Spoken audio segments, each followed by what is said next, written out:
mesa, a todos los que participáis hoy en la mesa y gracias a los que estáis aquí hoy con nosotros. Bueno, sorprendente lo de Tesela, ¿no? Toda la parte de tecnología, todo lo que hemos estado viendo. Entonces, bueno, a mí me gustaría empezar un poco con la parte de innovación. Lola, te ha tocado la parte de innovación. Entonces, me gustaría ver cómo estáis en la vaguada aplicando la innovación, sobre todo en las estrategias de marketing y en todo lo que tiene que ver con experiencia de clientes. Bueno, en la vaguada innovamos en todas las estrategias que aportan valor a nuestros visitantes. Estamos muy en la escucha activa siempre de qué es lo que necesitan. Para eso sí que nos apoyamos mucho en la pata tecnológica, en todos los datos como los que hemos visto ahora de Tesela y TapTap. Y a partir de ahí ya nos los llevamos al espacio físico. Por ejemplo, hace un año que hicimos una reforma, que es una reforma integral de todo el espacio físico, y eso es una parte de innovación muy gorda que nos ha llevado a unos incrementos de más del 35% de afluencia.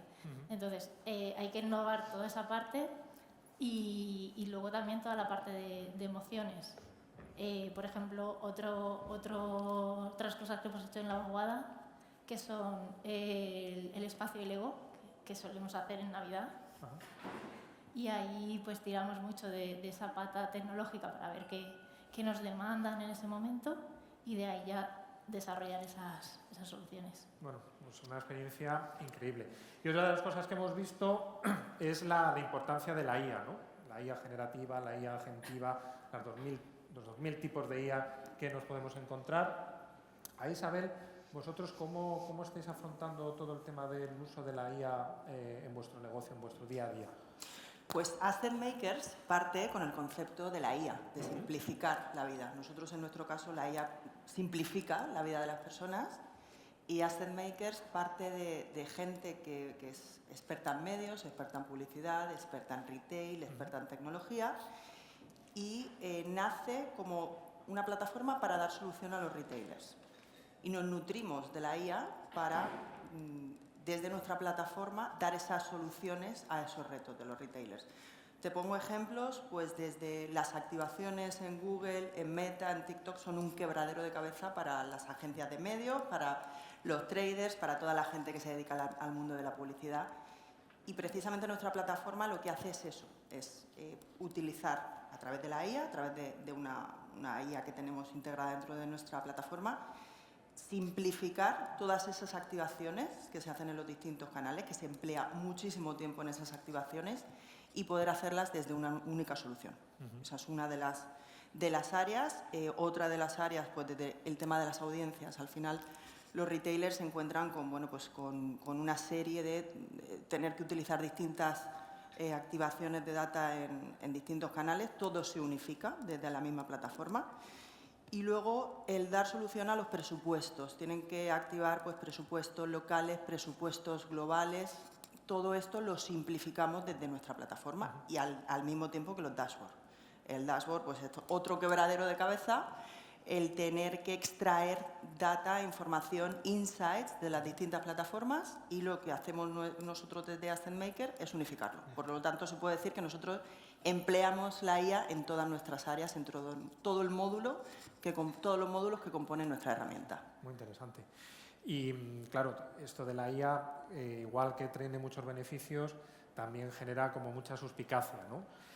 Rosa, en vuestro caso, toda esa incertidumbre, toda la suspicacia que genera la IA, ¿cómo lo estáis viviendo vosotros?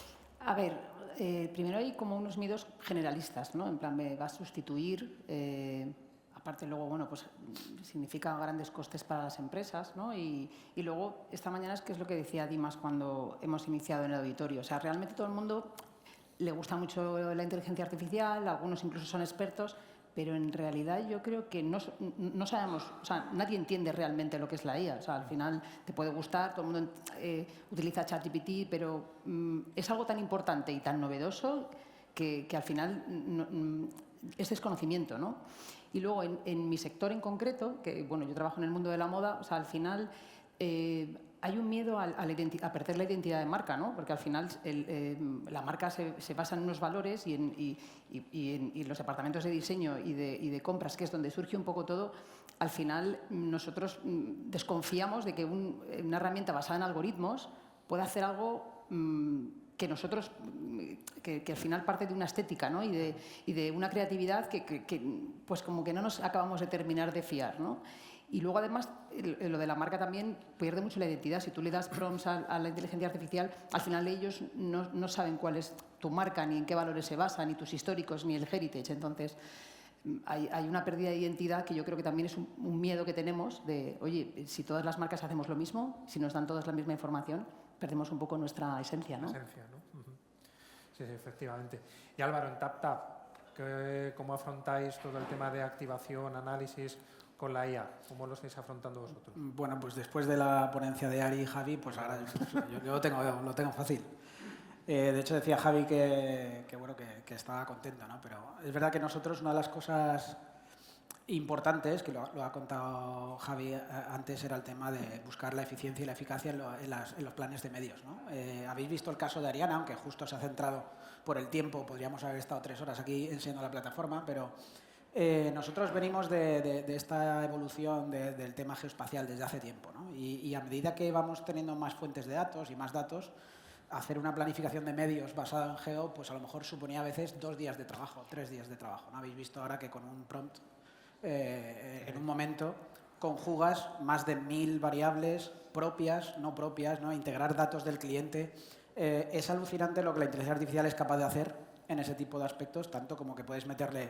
Yo decía que estaba contento porque justo hoy, con lo que comentaba Javi, hoy hemos recibido justo de un anunciante por primera vez en la historia muchísimos datos. Llevamos toda la vida diciendo a los anunciantes, ¿nos pasáis datos para poder meterlos dentro de una planificación de medios? Jamás. Y nos han pasado un Excel con 16 pestañas, ¿no? Y datos que todos tenían que ver alguna referenciación geográfica, ¿no? Ventas por municipio, ventas por tienda, productos vendidos en cada tienda. Todo esto después nunca llega en las planificaciones y las activaciones publicitarias. Y hay una parte que también comentábamos antes, es el tema del contexto. Nosotros somos especialistas en el contexto geoespacial, que es una combinatoria de palabras complejas, pero al final es saber qué está pasando, ¿no? Qué está pasando en un lugar y reaccionar de una forma mucho más dinámica, mucho más en tiempo real, en un mundo, como decíamos antes, que las planificaciones de medios son estáticas y las activaciones también. Sin embargo, ser capaz de correlacionar y de ecualizar una estrategia en tiempo real en función de la búsqueda de los resultados, pues creo que es algo muy interesante y que sí, la inteligencia artificial, y ya con esto termino muy rápido, pero yo es que soy ingeniero, entonces al final tengo el espíritu de la parte. Lo comentabas tú, ¿no? No somos conscientes de todo esto, ¿no? Nosotros en 6 meses hemos visto la exponencialidad en las capacidades que le da un equipo de desarrollo de ingeniería o desarrollo software. Entonces estamos en el principio, yo no sé dónde vamos a terminar en 4 años, pero interesante es, no tiene que dar miedo todavía, pero ya veremos. Bueno, en 4 años o el año que viene. El año que viene posiblemente hablaríamos en otros términos. Claro, estamos hablando de canales, estamos hablando de IA y no puede faltar en cualquier sitio que hablemos de omnicanalidad. ¿Cómo estáis, Isabel, vosotros utilizando o cómo estáis integrando todos los canales en esa solución, sobre todo que tenéis que dar una visión muy, muy, muy integrada?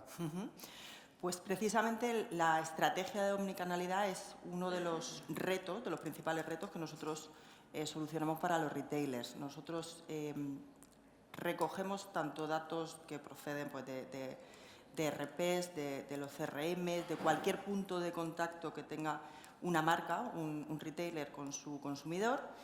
Unificamos esos datos desde el punto de vista físico. Es cierto que aún queda mucha trazabilidad por recoger, pero todo lo que sea digital lo recogemos ese dato. Y la solución que damos desde Ascend con la IA es, a través de la IA, recogemos toda la parte de gestión de stock con creatividades, unificamos todo eso gracias a la IA porque nos da una capacidad computacional que sería imposible asumirlo por parte de un humano, ¿no? Entonces, este es uno de los grandes retos que solucionamos desde Ascend Makers, la omnicanalidad. Muy bien. Y, Rosa, en el mundo de la moda, la omnicanalidad, ¿cómo se todo lo que es integración, ¿cómo se vive? Para mí hay dos factores. Primero, por ejemplo, el hecho de que estés en el sofá de tu casa, ¿no? Te pongas a comprar, que lo hacemos todos porque al final estamos con el móvil viendo tal.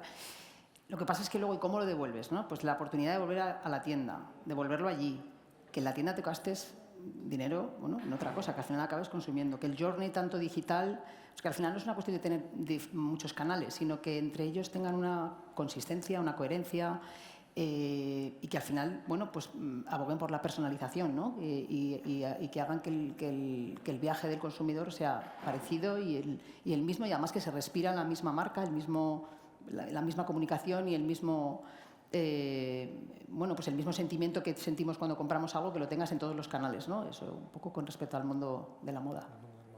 Y bueno, mezclamos IA, omnicanalidad, todo lo que tiene que ver con experiencia de cliente. En la vaguada, la IA, ¿cómo se está ayudando sobre todo en aplicaciones de retail media y en aplicaciones de e-commerce? ¿Cómo se está ayudando? Bueno, en la vaguada sobre todo nos está ayudando a personalizar mucho mejor y esa eficiencia que necesitamos. Antes, por ejemplo, modelos como lo que acaban de explicar de la TapTap, ya trabajábamos con cosas muy parecidas, pero el tiempo era mucho más extenso. Podíamos tardar en tener esa información un mes o dos. Y los resultados igual. Ahora mismo, pues con la IA lo puedes tener en nada, en cuestión de minutos, pones bien el prompt, igual para lanzar ese plan de medios y poder predecir más o menos qué clientes vas a tener, qué visitantes, y todo eso extrapolarlo a todo el retail media que tenemos en el centro comercial para poder ayudar a las marcas. Muy bien. Y lógicamente tenemos que hablar de algo, de dos conceptos que son muy importantes, que es el compliance y la privacidad, ¿no? Cuando estamos hablando de datos, Álvaro, ¿cómo veis vosotros desde TapTap, desde Tesela, todo lo que tiene que ver con privacidad, con compliance de datos? Pues mira, yo creo que en el mundo digital desde hace mucho tiempo siempre se ha utilizado una moneda de cambio que ha sido las cookies, los IDs y tal, ¿no? Y evidentemente con el tema del GDPR y otro tipo de legislaciones, al final todo esto cada vez se hace más ambiguo y cada vez se hace más efectivo, porque al final lo que hacen es, bueno, esta cookie la transformo en otra, y al final ya todo el mundo habla de una cosa, pero que ya no es esa moneda de cambio, no es el dólar, no es el euro. Nosotros, casualmente hace muchos años, encontramos una nueva moneda de cambio que era la localización, ¿no? Y el agregar datos online, offline. Aquí la palabra clave es agregar, ¿no? Entonces nosotros no estamos buscando esa cookie rastreándote y entendiendo y sacando ese perfil del consumidor para impactar, sino que nosotros conjugamos dentro de una misma unidad de localización, ya sea, como decía antes Ari, un código postal, una sección censal, un municipio, variables que son tanto digitales como no digitales. Y dentro del mundo del retail, pues todo lo que pasa dentro de la tienda, tanto física como digital, son variables que ocurren o bien asociadas a una tienda o bien asociadas a un código postal, lo que decíamos antes, ¿no? La gente que está yendo a este centro o a este punto de venta vive en esta zona, pero trabaja en esta otra, ¿no? Y oye, esta zona la tengo en competencia con otras 3 marcas. Entonces, para nosotros, el utilizar la localización como una fuente de agregación de datos nos permite, uno, vigilar la privacidad, pero sobre todo nos permite interactuar con todos los canales, ¿no? En exterior no existen las cookies, en la tele sí existen, pero yo creo que no funcionan. Pero al final un punto exterior, una tele o un individuo está siempre en algún sitio, ¿no? Entonces, bueno, pues esa es nuestra idea, es cómo agregamos todo esto y lo que decía antes, cuando analizas el pasado, planificas, cuando ya activas o utilizas el presente o el futuro predecible, ya hablamos de un contexto en tiempo real que para nosotros nos parece lo que contaba Javi, ¿no? Es cómo yo subo y bajo como los ecualizadores antiguos de los Sony, sí. Cómo subo los graves y cómo subo los agudos en función de, oye, se me ha acabado este producto, ¿no? Decathlon, se nos han acabado las gafas en esta tienda, pues a lo mejor tengo que promocionar otro producto y en ese sentido buscando siempre la eficiencia y la eficacia. Pero lo que decía, creo que tuvimos esa suerte de utilizar la geo como agregador y es compliant con la privacidad. Muy bien. Bueno, creo que vamos un poquito mal de tiempo, entonces vamos a ya la última pregunta. Estaríamos aquí horas hablando sobre este interesante tema, pero bueno, el tiempo apremia. Con lo cual, me gustaría que nos pusiésemos un poco el gorro de Bruja Lola y que miremos un poco al futuro, ¿no? Entonces, da un poco igual el orden, podemos empezar por ti, Isabel, seguimos por Rosa, Lola y Álvaro. Un poco la carta a los Reyes Magos, ¿no? Es decir, oye, ¿qué me gustaría o qué le pediría yo a la IA o a una cierta tecnología para mi negocio? Porque sé que me va a ayudar. Bueno, yo como tecnológica lo que quiero es el año que viene que todos los retailers hayan implementado Ascend y aparecer aquí en primera plana. Eso lo damos por hecho, o sea, que eso va a ser. Yo, como no podemos decir lo mismo, Claro. no, a ver, o sea, al final hoy hemos tenido un día muy tecnológico, ¿no? Y probablemente lo que vaya a decir ahora igual hasta existe, ¿sabes? Pero yo creo que la inteligencia artificial aplicada a la persona, la mayor parte de nosotros pertenecemos a un mundo laboral en el que nos quedamos, y antiguamente más, pues mucho tiempo en una empresa. Pues, nuestros padres pues podían estar en la misma empresa toda la vida, nosotros estamos 5, 6 años, 7 tal. Pero las nuevas generaciones que vienen ahora es que están 6 meses y se van. Y yo no creo que es una cuestión de falta de compromiso. Yo creo que es porque no terminan de conectar, buscan valores, buscan otras cosas, tienen otras preferencias. Entonces, que pueda aplicar la inteligencia artificial a los departamentos de talento y de personas, algo que haga que no se fugue el talento y que les dé a las personas que trabajan en la empresa las herramientas y las palancas para que quieran estar dentro y formarse, me parece fundamental. Muy bien. Yo pediría eso. Y para el año que viene yo creo que bueno, todas estas tecnologías que acaban de salir, como Tesela que acaba de lanzarlo, ya estarán maduras, ya podrán ir a casos de éxito. Y además lo que pedimos es que también sean como ese asistente que nos falta, que siempre nos falta gente en todos los departamentos, pues que de verdad sí que nos ayuden y no nos creen más trabajo. Sí, bueno, yo creo que lo importante es que la gente se atreva, ¿no?, a usar las cosas. Y dentro de este miedo a la inteligencia artificial, que siempre que leo estamos pensando en cuántos trabajos vamos a perder y toda la historia, yo creo que la inteligencia artificial nos hace a todos superpersonas, ¿no? Nos hace más capaces y nos iguala a todos, ¿no? Cualquiera de nosotros podría desarrollar código y no tendrías por qué haber estudiado ingeniería de software, ¿no? Esto cada uno le tiene que aportar, pero creo que esto nos va a llevar a ser más creativos, a pensar en cosas importantes y a no perder el tiempo en cosas que normalmente perdíamos, pero no aportaban valor, ¿no? Analizar datos, como tú decías, durante un mes, pero después lo importante no es ese informe. ¿Qué voy a hacer con el informe, ¿no? ¿Qué decisiones voy a tomar y cómo las voy a articular? Y yo creo que esto es a lo que nos va a llevar la IA, ¿no? Y creo que tenemos que perderle todos un poco el miedo y también ser conocedores de lo que es y ponerlo a trabajar para que al final sea una persona más que está con nosotros en el día a día, en la vida cotidiana y nada, y ojalá el año que viene vengamos aquí y en vez de hablar de la IA, pues hablemos de los casos de la IA, que no quede como el metaverso, que eso se habló durante 6 meses y se anunció. Esto no va a desaparecer. Esto es una realidad. No, y además hay que aprender a convivir con la IA y lo hemos lanzado sin la pelota a recursos humanos también, con lo cual, oye, esto queda muy, muy redondo todo. Pues nada, muchísimas gracias Isabel, Rosa, Lola, Álvaro, Josefa por la presentación y lógicamente a la organización, a Guir y a Cristina por darnos este ratito y poder estar con vosotros. Así que muchísimas gracias. Gracias.